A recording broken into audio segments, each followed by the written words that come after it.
You know that feeling when you're totally stressed out and you keep telling yourself, just calm down, but it just doesn't work? It feels like your mind and your body are on two completely different planets. Well, it turns out there's a really good reason for that. There's this powerful, kind of hidden biological system that's secretly pulling the strings on our sense of calm. And once you understand it, it can change everything. Right? We've all been there. Someone tells you to just relax, and it's maybe the least relaxing thing you could possibly hear. It's because that advice completely misses the point. It's like telling someone caught in a rainstorm to just, think sunny thoughts. It ignores the fact that our feeling of stress isn't just in our head. And let's be honest, in our world today, stress basically feels like the default setting. We're pinged, we're notified, we're always on. It really takes a toll. But what if the real source of that constant, buzzing anxiety and the secret to turning it off isn't where we've been told to look? Okay, so this idea completely flips the whole mind over matter thing on its head. We're always told, right? Change your thoughts and you'll change how you feel. But what if the science actually shows it's mostly the other way around? What if your body's physical state is constantly shouting instructions at your brain, telling it how to feel? So, what is this secret controller, this masterpiece of wiring that's running the whole show from behind the curtain? Well, it has a name, and we're gonna get to know it really well. It's called the vagus nerve. And this isn't just some tiny little nerve. Oh no. Think of it more like a superhighway of information. It starts way down in your brainstem and then just wanders through your entire torso, branching out like these invisible roots connecting to your heart, your lungs, your gut, pretty much all the major players. It's the literal, physical bridge between your mind and your body. But here is the part that will absolutely blow your mind. A full 80% of the traffic on this superhighway is going in one direction, from your body up to your brain, not the other way around. Let that just sink in for a second. 80%. So what does that mean? It means your gut feelings are real signals. The speed of your heart, the rhythm of your breath, all of this raw data is constantly streaming up to your brain, telling it a story. And that story is either, we are safe, everything's cool, or danger, red alert. Your body is the storyteller. Your brain is just listening. So you can think of the vagus nerve as controlling this big switch inside of us.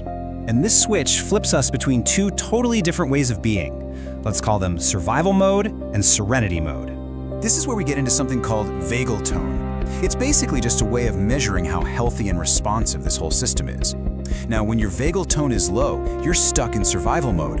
Your heart is pounding, you're taking these quick, shallow breaths, your mind is racing. Sound familiar? That's your classic fight or flight. But when your vagal tone is high, you flip into serenity mode. Scientists call this the parasympathetic state. Your heart slows down, your breathing gets deep and easy, your mind feels clear. This is your rest and digest zone, where your body can actually heal and recover. Here's the kicker though. So much of modern life is basically a direct attack on our vagal tone. Chronic stress from work, not getting enough sleep, doom scrolling for hours. All of these things are constantly sending those danger signals up to the brain. It keeps our nervous system locked and loaded in that tense survival state.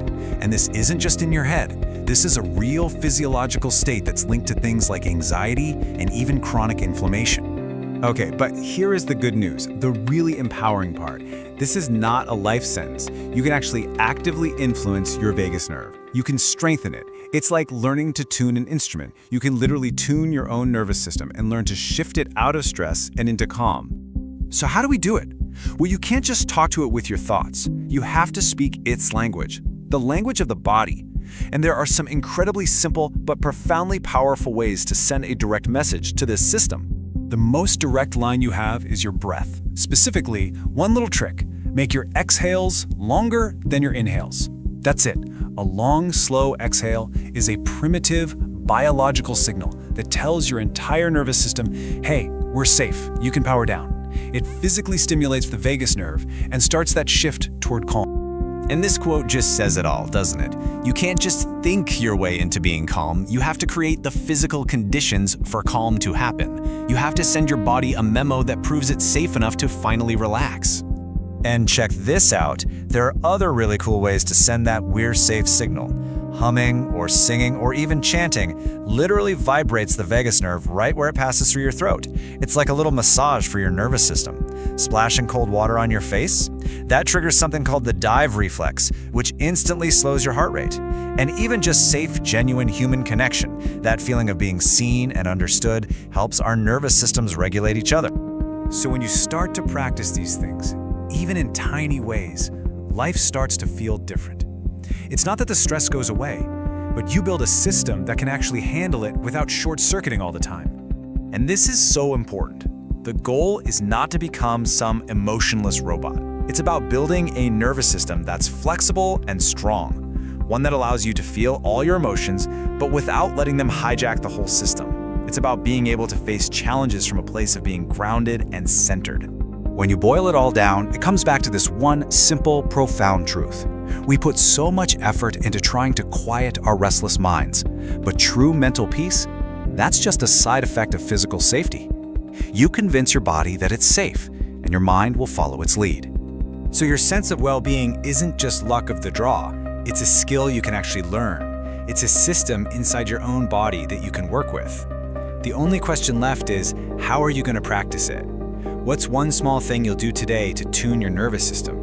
Maybe just a few long, slow breaths, a little humming in the car. It's all right there, waiting for you.